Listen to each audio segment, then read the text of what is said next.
Convergent sequence का definition दिया था, फॉर्मल डेफिनेशन, वो मैंने बहुत ही अच्छे से विजुअलाइज कराया था। अगर आपने नहीं देखा है तो सबसे पहले उसे जाके जरूर देखना। तो आज हमारा टॉपिक है रिजल्ट्स। तो रिजल्ट्स, अभी फॉर्मल डेफिनेशन जो होता है कन्वर्जेंस ऑफ अ सीक्वेंस का, उसमें एक कंडीशन होती है कि लिमिट मस्ट बी नोन। तो अब ऐसे कोई खतरनाक से सीक्वेंस आ जाते हैं जिसकी हम डायरेक्टली लिमिट नहीं बता सकते हैं, तो उसमें हम फॉर्मल डेफिनेशन ही अप्लाई नहीं कर पाएंगे। तब आता है बारी रिजल्ट्स की, तब यूज होता है हमारे रिजल्ट्स। तो बहुत ही छोटे छोटे से 3 रिजल्ट है, उसका मैं प्रूफ भी कराऊंगी। So let's start. सो सबसे पहले हम हमारे फर्स्ट रिजल्ट पे आते हैं। हमारा फर्स्ट रिजल्ट कहता है every convergent sequence is bounded. मतलब अगर हमारे पास कोई कन्वर्जेंट सीक्वेंस है तो बाउंडेड हमेशा होगा। तो मैथमेटिक्स में एक बार याद रखना, सबसे पहले start with what is given. जो हमें गिवन है उससे स्टार्ट करते हैं। तो हमें गिवन क्या है, एवरी कन्वर्जेंट सीक्वेंस दिया है, सीक्वेंस है वो कन्वर्जेंट है। तो सबसे पहले उसका फॉर्मल डेफिनेशन ही लगा देते हैं, प्रूफ करा रही हूं इसका, दिस इज प्रूफ। तो what is the formal definition of convergent sequence? For all epsilon greater than 0, there exists some stage belong to natural numbers such that mod Sn minus L is less than epsilon for all n greater than equal to capital N। अगर किसी को ये definition नहीं समझा है तो इसके पहले वाला वीडियो जरूर देखना, उसमें मैंने बहुत डिटेल में इसे एक्सप्लेन किया है, इसे ग्राफ से विजुअलाइज कराया है। तो अब आते हैं, हम ये डेफिनेशन है हमारे पास, हमें सिर्फ इतना ही दिया है, तो हमें बाउंडेड दिखाना है। तो कैसे करें? अब यहाँ हमें दिया है एक inequality the, Sn minus L is less than epsilon. सबसे पहले हम इस मोड को ओपन करते हैं। मोड को ओपन कैसे करेंगे? This is Sn minus L will be less than epsilon and यहाँ हो जाएगा माइनस एप्सिलॉन। हमने से कभी मोड ओपन किया है, तो अब हमें क्या मिल जाएगा? Sn हो जाएगा, अगर मैं ऐड करती हूँ L तो यहाँ हो जाएगा प्लस L, यहाँ हो जाएगा minus epsilon plus L, correct. तो हमारा जो सीक्वेंस है Sn इज अ सीक्वेंस। तो हमारा Sn जो सीक्वेंस है वो दो चीज के बीच में बाउंडेड आ गया। देखो L minus epsilon is less than Sn and L plus epsilon. तो ये है bounded above and bounded below. तो हम बोल सकते हैं ना Sn इज बाउंडेड, हो गया प्रूफ। तो हम बोल देंगे Sn is bounded above by L plus epsilon and Sn is bounded below by L minus epsilon, correct. तो बाउंडेड अबव में मिल गया L प्लस एप्सिलॉन से और बाउंडेड बिलो मिल गया L माइनस एप्सिलॉन से। तो जब बाउंडेड अबव और बाउंडेड बिलो दोनों साथ में होता है तो वो बोल सकते हैं हम Sn is bounded. Therefore Sn is bounded. तो हो गया प्रूफ। छोटा सा ही तो प्रूफ था कि कन्वर्जेंट सीक्वेंस दिया है, हमें बताना है कि वो बाउंडेड है। तो कन्वर्जेंट सीक्वेंस दिया था, उसका हमने फॉर्मल डेफिनेशन लगा दिया। फॉर्मल डेफिनेशन लगा के मॉड की प्रॉपर्टी से हमने उसे ओपन किया एंड देन L को सिर्फ वो साइड लिया, हो गया काम, मिल गया हमें बाउंडेड। तो ये सबसे सिंपल रिजल्ट था। अब हम देखते हैं, तो यहां से हमें क्या पता चल गया कि कन्वर्जेंट है तो वो क्या हो जाएगा? बाउंडेड। ओके, तो हमें ये मिल गया। क्या इसे कन्वर्स ट्रू है? कन्वर्स क्या हो जाएगा? कन्वर्स हो जाएगा हमारा बाउंडेड है, तो क्या हम बोल सकते हैं कि इंप्लाइज कन्वर्जेंट? अगर हमें बाउंडेड दिया है तो क्या हम कन्वर्जेंट उसे बोल सकते हैं? आंसर है नो, हम उसे नहीं बोल सकते हैं। हम काउंटर एग्जांपल दे सकते हैं। एग्जांपल ले लीजिए आप -1 raise to n।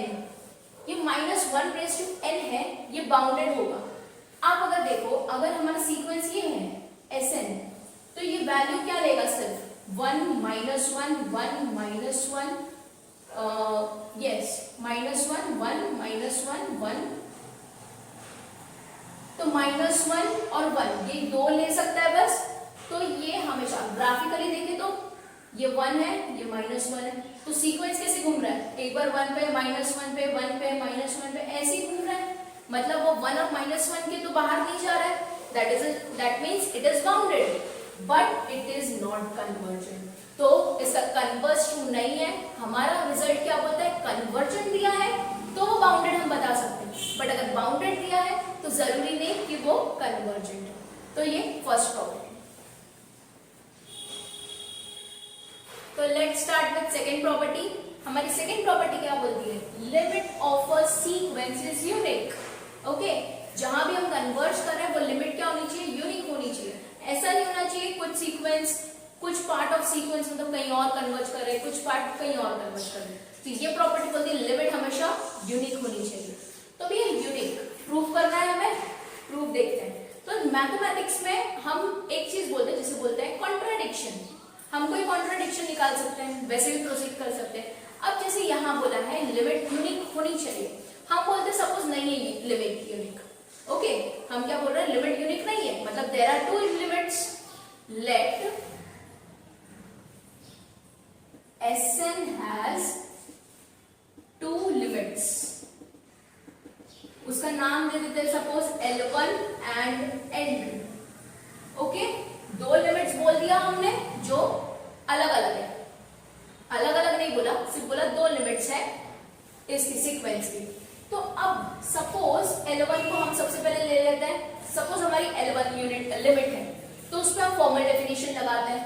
Formal definition क्या बोलेगी, for all epsilon greater than 0 there exist some stage. अब मैं ले रही हूँ दो, या लिमिट डिफरेंट है तो दो स्टेज मिलेंगे, N1 और N2 ले लेते हैं। तो पहला मैंने ले लिया N1 belongs to natural number, ये क्या है हमारा स्टेज है, such that mod Sn minus L1 is less than epsilon। क्यों L1? बिकॉज हमारा L1 क्या है, वो लिमिट है। ओके, सो ये हमने लिमिट अज्यूम किया है, तो यहां से हमें क्या मिलेगा, for all n greater than equal to capital N1, क्योंकि हमारा स्टेज है N1। इतना क्लियर है, तो इसे हम बोल लेते हैं इक्वेशन 1। सिमिलर हम फॉर्मल डेफिनेशन लगाते हैं लिमिट 2 पे, L2 पे। ओके, सो क्या मिलेगा, for all epsilon greater than 0 there exist N2 belongs to natural number stage such that mod Sn minus L2 is less than epsilon for all n greater than equal to N2। इतना clear है? Okay, अब हमें क्या बताना है, एक चीज देखो, ये एप्सिलॉन एक रियल नंबर है, जस्ट मतलब एक, ये एप्सिलॉन क्या है, एक डिस्टेंस है जस्ट। तो डिस्टेंस तो कुछ भी हो सकता है, मतलब ये रियल नंबर है, एक आर्बिट्रेरी रियल नंबर। तो इसे हम एप्सिलॉन के बदले एप्सिलॉन बाय 2 ले सकते हैं, एप्सिलॉन बाय 2, एप्सिलॉन बाय 4, जो मन चाहे वो ले सकते हैं। अब एप्सिलॉन बाय 2 क्यों लिया, इसका रीजन आपको मिल जाएगा। अगर आप ये एप्सिलॉन बाय 2 नहीं लेते हो कोई प्रॉब्लम नहीं है, आगे जाके उसका रास्ता भी मैं बताऊंगी। अगर आपने दोनों को एप्सिलॉन ही ले लिया है तो क्या होगा, इतना। अब हमें इक्वेशन 1 इक्वेशन 2 इतना ही हमें दिया था, मतलब इतना हम लिख सकते थे। अब हमें प्रूफ क्या करना है, L1 और L2 दोनों सेम है। क्यों, हमारा प्रॉपर्टी बोलता है कि लिमिट यूनिक होनी चाहिए, हमने तो दो लिया है, तो हमें एंड में हमें क्या मिलेगा, L1 is equal to L2। चलो कंसिडर कर लेते हैं mod L1 माइनस L2। देखते हैं ये दोनों का डिफरेंस क्या आता है। जब दोनों चीज सेम नहीं है तो कुछ तो डिफरेंस होगा, तो ये क्या मिलेगा। अब यहाँ पे मैं Sn ऐड एंड सबट्रैक्ट कर सकती हूँ, मतलब यहाँ मैं Sn minus L1 minus Sn minus L2 add and subtract कर सकते हैं हम Sn को। तो यहाँ हमें ये मिल गया, इसे हम ऐसे लिख सकते हैं by triangles inequality, mod Sn minus L1 plus mod Sn minus L2, ये लिख सकते हैं। लेकिन हमारे पास इसका वैल्यू मिला है ना, this is less than epsilon bye 2, तो इसे हम लिख सकते हैं less than epsilon bye 2 plus इसे भी लेस देन एप्सिलॉन बाय 2 लिख सकते हैं। Epsilon bye 2 plus epsilon bye 2 will be epsilon. तो हमें इनमें क्या मिला, L1 minus L2 mod is less than epsilon. जैसे कि फॉर्मल डेफिनेशन में मैंने बताया था कि एप्सिलॉन हमेशा जीरो की तरफ टेंड करता है. Okay, as epsilon is tending to zero, तो मॉड L1 माइनस L2 हमें क्या मिल जाएगा, इज इक्वल टू जीरो. ये इज इक्वल टू जीरो हो गया, तो इसका मतलब क्या हो गया, mod L1 minus L2 is zero, that means L1 is equal to L2. मिल गया हमें जो चाहिए था. मतलब L1 और L2 दोनों सेम ही थे, हमने क्या अलग लिया था, अलग मिल ही नहीं सकता, because limit of a sequence is unique. तो ये प्रॉपर्टी ये बताती है, और ये रहा इसका प्रूफ. बहुत ही सिंपल है. तो अब आते हैं हम हमारी थर्ड प्रॉपर्टी पे. थर्ड प्रॉपर्टी क्या बोलती है, if Sn is unbounded above. Unbounded above का मतलब क्या है, वो जा रहा है प्लस इंफिनिटी. अनबाउंडेड बिलो, या तो अनबाउंडेड बिलो मतलब वो जा रहा है माइनस इंफिनिटी, या फिर अनबाउंडेड बोथ, या फिर दोनों तरफ से प्लस इंफिनिटी भी जा रहा है माइनस इंफिनिटी भी जा रहा है Sn हमारा, तो वो कभी कन्वर्ज नहीं कर सकता. It can not converge. इसका एग्जैक्ट प्रूफ तो नहीं है, बट अगर आप थोड़ा ध्यान दो तो हमारी जो फर्स्ट प्रॉपर्टी थी, कौन सी फर्स्ट प्रॉपर्टी थी, अगर कन्वर्जन दिया है तो वो बाउंडेड होगा. तो इसे हम इसका कॉन्ट्रापोजिटिव, तो इसका उल्टा भी ले सकते हैं कि अगर बाउंडेड नहीं है तो कन्वर्जन भी नहीं हो सकता. देखो, अगर ये अनबाउंडेड अबाउ है सब, मतलब ये बाउंडेड तो है ही नहीं, तो ये कभी कन्वर्ज नहीं कर सकता. If the sequence is not bounded then it is not convergence. Okay, so अगर हम एग्जांपल लेना चाहें, हम Sn ले लिया हमने n. n कहां से आ रहा है, n belongs to natural numbers. तो हमारा Sn सीक्वेंस कैसे दिखेगा, n है नेचुरल नंबर्स, मतलब इसके वैल्यूज कुछ ऐसे होंगे 1 2 3 4 5 6, ये चलता ही जाएगा, नेवर एंडिंग. करेक्ट. तो ये कहां जाएगा, प्लस इंफिनिटी जा रहा है. This is tending two plus infinity.